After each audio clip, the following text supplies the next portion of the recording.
question from Steph. So he has an assumption that people in Israel or France give more honest feedback, more confrontational sometimes than in other cultures. Is it true? Do you see it as an asset for innovation? Thanks, Steph. What do you? I'm going to take it off so you see each other. Yeah. So what do you think? I have an idea, but what do you think, Roy? So that's a great question. It's a great question because when I say that resistance has different shapes and colors, it's because at my work I visited more than 20 countries, and I'm lucky to speak Spanish, so that I was also on the side of Latin America, in Japan, China, Singapore, and also in Europe in different countries, including France. So what you see is from the one hand, there's many commonalities, like cognitive fixedness is common in every country, like it's similar in every culture. So it's just human. But the interesting thing is that the resistance comes up in a very different ways. So and I think one of the things that what was it?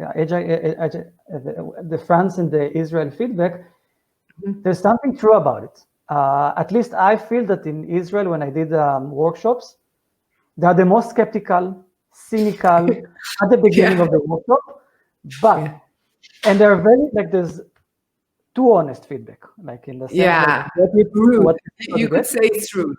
Yeah. The good thing is that if you manage to break the fixedness, you manage to come up with ideas, and the workshop is successful, you'll also know that. So they will the more cynical and skeptical people will be your best ambassadors afterwards. Right. I feel that in some cultures, I can talk again. I'm generalizing because it also depends on from company to company, organization. But sure.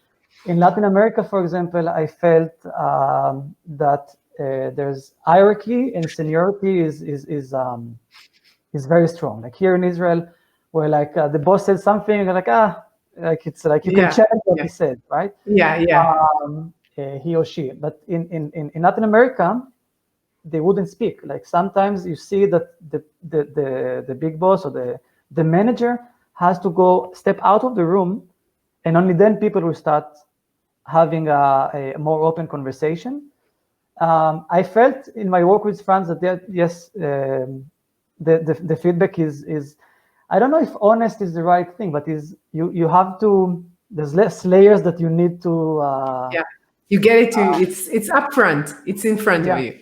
In the States, I had I had a feeling that it's, for me as an Israeli, it's very hard to read the culture. Like I would do a 3-day workshop, and only in the last day I would realize it wasn't good.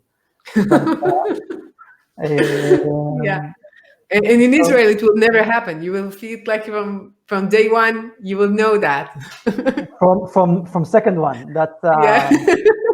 So I wouldn't say it's good or bad. I just say that you have, as a moderator, you have to know your audience in a deep manner, and it comes with experience or with some research or learning. But I have, again, my preference, or every person has his preference of where it's easier to work.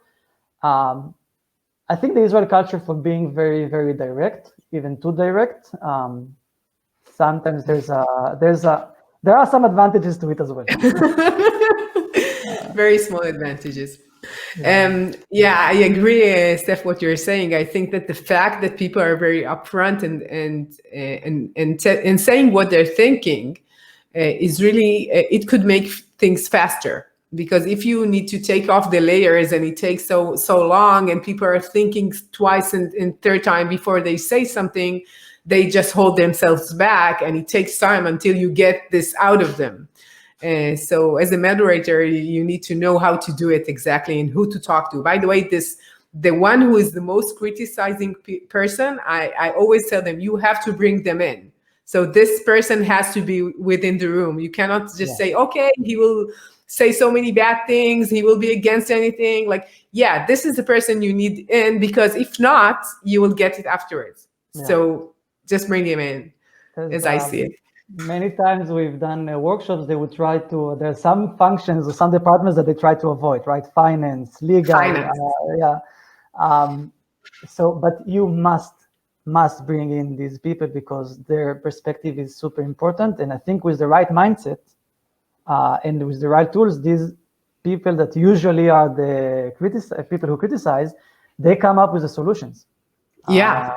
And And more than that, they could bring in their own perspective of what could be problematic. Because if you come to finance afterwards and they say, okay, we cannot do it, no way, or oh, to legal, they say this is like not in the way that we conduct business, whatever.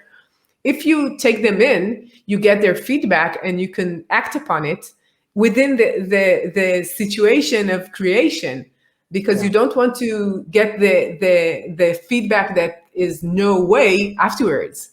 So if you get their buy-in to the process, it's so important, and you have another like less steps on the way to success, I would say. There, it's very important. I completely agree.